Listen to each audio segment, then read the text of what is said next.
at a video in the Saginaw VA. They I was in recently when we went to Saginaw to their urgent care. After a regular appointment, I was referred down to urgent care, and they did a good job with the inject and dissect and IND. Unfortunately, they couldn't fully excise it because it's a complicated abscess, but still, I think they did a great job. I didn't see I couldn't read the label of the injection that they used, but I didn't feel much pain. It was a long needle though, like a 2-inch long needle.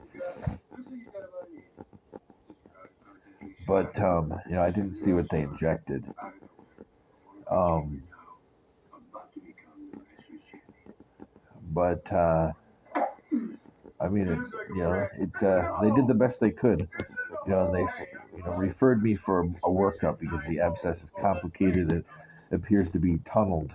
Um, it's a complicated abscess, so it may require surgical removal.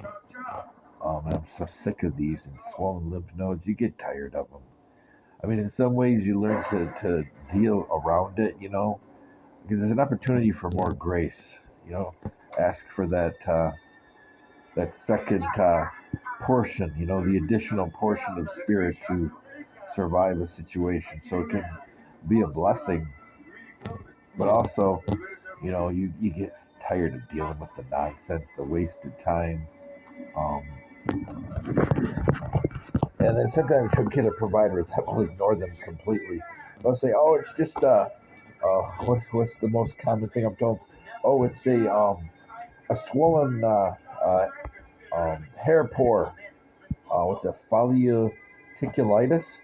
Yeah, it's you just got some dirt in your hair follicle." I'm so tired of hearing that. Then you're like, "Yeah, but there's nothing erupting on the surface." "Oh, you just can't see it." Okay. Then you go just find a different provider, and they're like, "Oh yeah, it looks to be a swollen lymph node. Let's do an ultrasound to make sure." But so they could only do so much. We need to work up more. But still, I think they did a great job, and it didn't bother me to be up in stirrups. They had to be able to get a good position because the tables and the chairs, the exam rooms for urgent care, they're not high enough.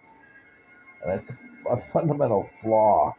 It's like they're designed for a dental center as opposed to actual exam rooms for a urgent care. This is kind of I guess this is kind of a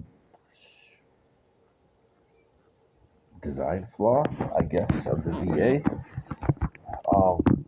They do have a few exam tables, but unfortunately, they are also too low, and you can't put them up. So I was in stirrups. It's kind of funny. As I said in another video, though, it's not humiliating or anything. Because as a father or a husband should be sensitive to what their wife has to go through. And some women hate this. The yearly pap smear, the yearly examination, because you can't be involved. It's different than with men. We can see, whatever they're doing when we go to see a urologist. But a woman, you can't because of the positioning. So they have to operate on trust. And when you read the horror stories, sometimes the trust it's not warranted because those people are predators, or they make comments, or they cross boundaries, and the woman doesn't know because there's a sheet over the doctor's head, kind of, or nurse practitioner or PA, whatever, and so sometimes, to a certain degree, they don't know what's going on, which is automatically putting you outside. It's an exclusive event. Not to make light of it, but that's the best word. because it's exclusion. Actually, the better word is exclusionary, because it excludes women from the event because you can't see. So what it does is, to somebody who is open to understanding their wives, their mothers, their daughters' experience. I say this as a father of 3 daughters. We should be sensitive to what they have to deal with. So if we are a single father of daughters or daughter, you can educate them on what to, when they're of that age. I guess in the rare necessity, even of somebody who's not that old, to need a gynecologist. Um, so they recognize, what things are crossing boundaries, what things to demand, just so they can protect themselves. I don't know if a father would want to go in there during such exam. I don't know. Yeah, I don't know about that one. It's uncomfortable for everybody except for the doctor or nurse or PA. Yeah, I don't know. I don't know advice about that one. I don't know. That'd be really uncomfortable. Um, yeah, I don't know. But yet you want your daughters to demand a second person in there. Um, Teach them that at a bare minimum. Yeah, I don't know. I don't. Yeah, I don't know what to say about that one, folks. I don't know. I'd probably step out, honestly. That kind of situation. Yeah, I don't know. Yeah. As a single parent, you want to be involved because you don't have a wife there to take that role yet. It's probably better just to invite, a nurse in there, or another provider or something. I don't know. Yeah. I think it's best why to send your daughters to, well, and I don't want to exclude male. I'm sure there's good male gynecologists out there. I don't know. It's difficult. I don't think I would go in there. I don't think I would. It's too uncomfortable and it's crossing a boundary, I think. Even as a single parent, yeah, I would find a second or third party to go in. I don't know. But then again, it could make somebody like, what? Everybody else is in there, but you're not there to protect your child? I don't know. I guess it's why you teach them the best you can. What to watch for, what's boundary crossing, what is, creating a spectacle of a patient. Well, they got 4 people in there, Dad. I want 2 gone. Okay, I'll make sure. Um, yeah, just teach your daughters to protect themselves. But anyway, so it's a sensitizing moment. I try not to look at experience for their negativity unless it's obvious targeting and it's obvious harm that was gaslighted. That's the point that I speak up, because God can manifest through anything, yet we're not to be silent and to allow evil to flourish,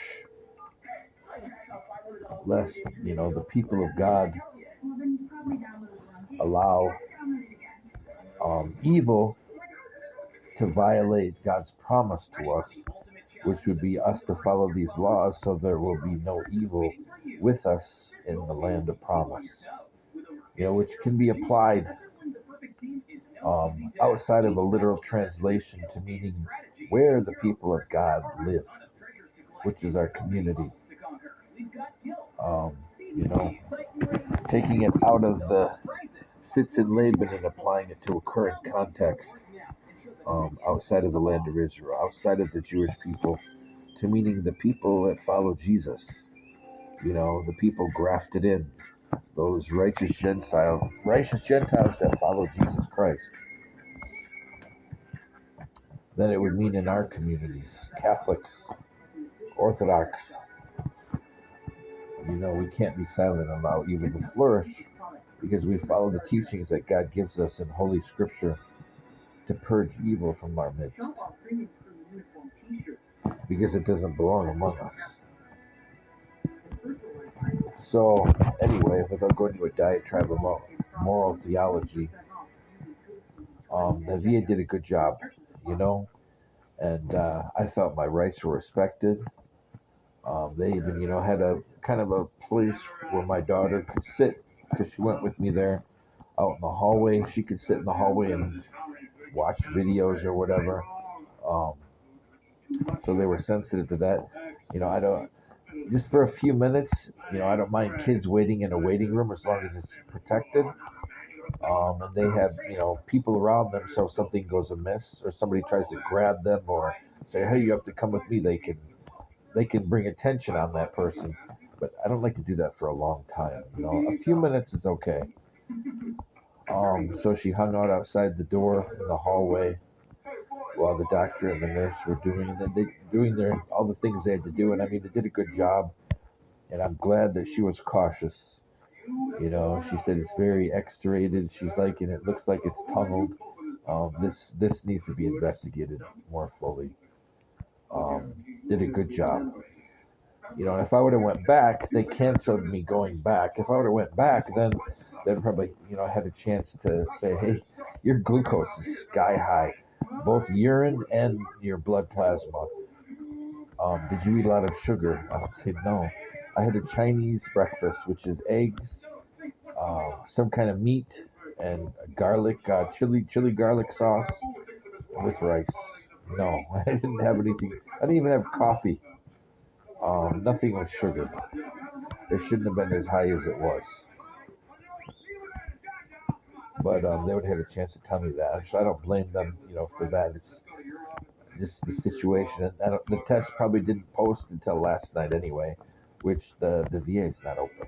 Today's Saturday. So we'll probably discuss them on Monday. But they did a good job. And, if somebody finally sits down and says, look, we see a pattern of high glucose testing in urine and in blood, you are type 2 diabetic. It'd kind of be a sigh of relief because I'm going back and forth, and then people come in during a break-in, they'll steal testing stuff or they'll ruin it. It's obvious the people targeting us want me dead. The amount of stuff that they messed with, the amount of clinics that they hack our dashboard, the amount of like I said, the amount of medical equipment that they steal or damage. I mean, it's pretty obvious. I demand satisfaction. But it's just a positive comment about the Saginaw VA. They did a good job with that, with the urgent care visit. They did a good job. And urology, I have no complaints about urology. Um, at the Saginaw VA, they've taken good care of me, trying to get to the bottom of some issues. And I mean, it all started because I wondered, why is your analysis showing such and such? And I questioned it, and they're like, it's a good point. Let's dig deeper. And we're starting to find that, that's just the surface. Um, I'm grateful for that. I mean, it's, I hate to use the word, it sounds simplistic and even like, what's the kind of word? Homely, but it's poopy, to see lymph node swelling, abscesses, cysts or abscess that are tunneled. And yeah, I mean, but again, it's just an opportunity to ask for that extra outpouring of grace. And when you know things about your health, whether bad or good, it gives you tools to fight a battle. And that's the important thing, are the tools. One of them is knowledge to fight a battle.